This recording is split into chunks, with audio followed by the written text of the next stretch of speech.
Folks, just out doing some work on the DR today. Got some new spark plugs to fit.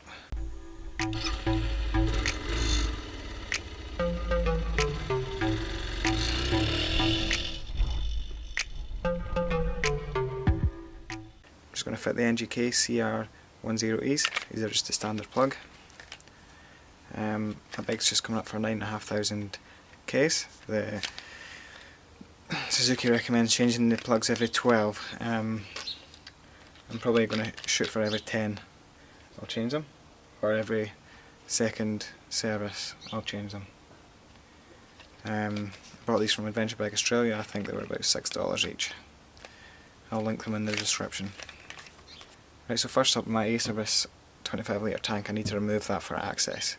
If you've got the standard tank you may be able to get into them, I'm not sure. But with the A-Service tank, you can see your spark plugs are way tucked up under. So I'm just going to remove the tank and get easy access to them. Right, so first up, to remove the tank we need to remove the two side panels. Phillips either side, the side panel just slides forward and pulls out.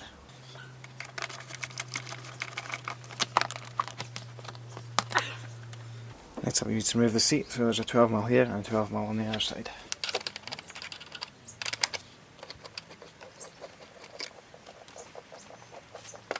And the seat just lifts up and pulls back. Because we're going to remove the tank, we want to take off this fuel line here. Make sure your fuel is in the off position. I think the standard tanks have a vacuum petcock on them, so it shouldn't matter which direction it's in because it will only work under vacuum. Although don't quote me on that because I don't have a standard tank. Have a rag handy. Just twist the line, twist and pull.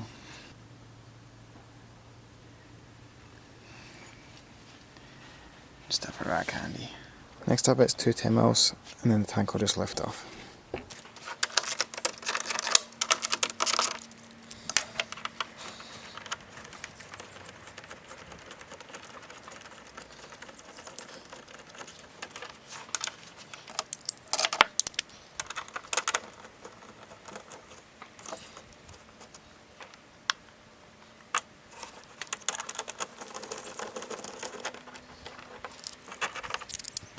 The tank will just slide back and lift up.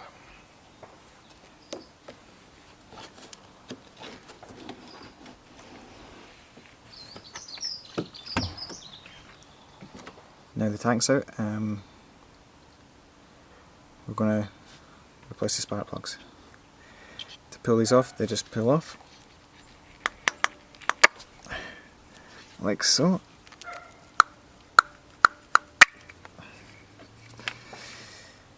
Now I don't know if you can see in there,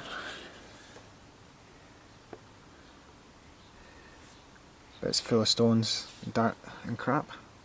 All that crap you don't want to fall down into the spark plug hole when you take the spark plugs out. So ideally you need compressed air to blow that out. I don't have any compressed air here, I'm just at home in the garden. But I do have my tyre inflator. I've seen this wee trick online, so we'll see if it works. So you grab your tyre pump. This is just the Moto Pump pocket compressor. Quite a compact wee one. It's just got an SE plug on it, which I've got connected straight to my battery, so I'll just plug that in. Now the trick that I seen online was to use something like this. I just picked this up at Mitre 10.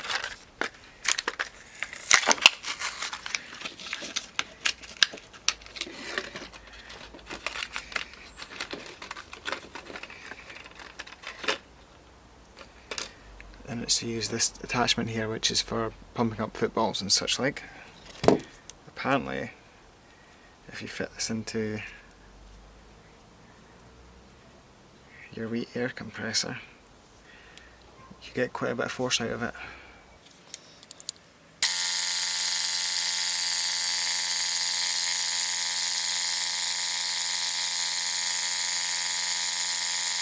I don't know if you've seen that quite well, but there was heaps of dirt came out of there. There's still a couple of bits in there, but what we'll do is we'll slacken the spark plug slightly and then have another go in there.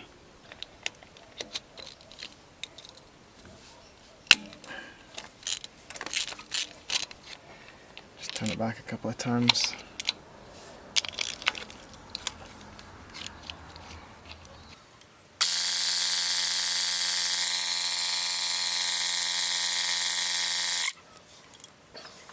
You're seeing all this crap that's coming out here, you do not want that going down in your engine. So we'll turn them out a couple more again. Give it another blow.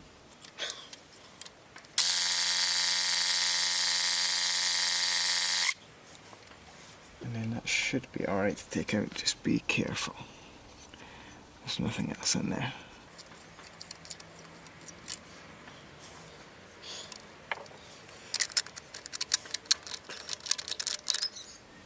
Excellent. Now, as you've seen there was a lot of dirt in there. That is a common problem with DRs, but that's quite a good way of doing it. Actually, it worked pretty well. What I always do with spark plugs is just hold them against each other, make sure they're the same length. They are the same part number, but as you can, it's always worth double checking. You can see this one here is quite rusty. My bike's only a year old. It's worthwhile replacing them. That one there, I see the colour on it. It looks pretty good. This one here's a wee bit rich, but not bad. I'm just running stock, Aaron stock on my bike. Now you can set the gap on these, but they do come gapped from factory. I think the gap for the DRs might be 0.8mm. I don't have a feeler blade that size. So all I usually check for is just make sure it hasn't been dropped.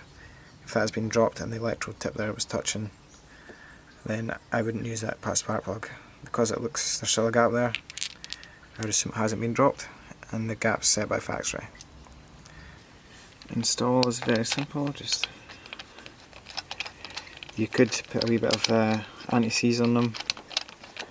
I don't have any, so I'm not going to bother.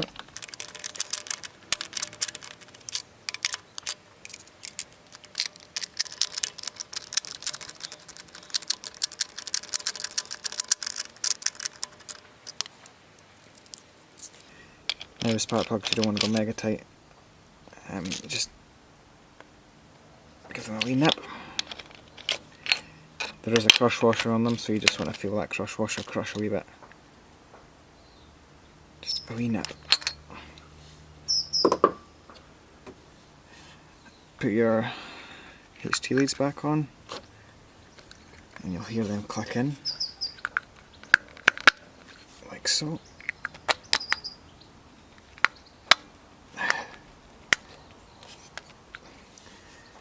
And that's that.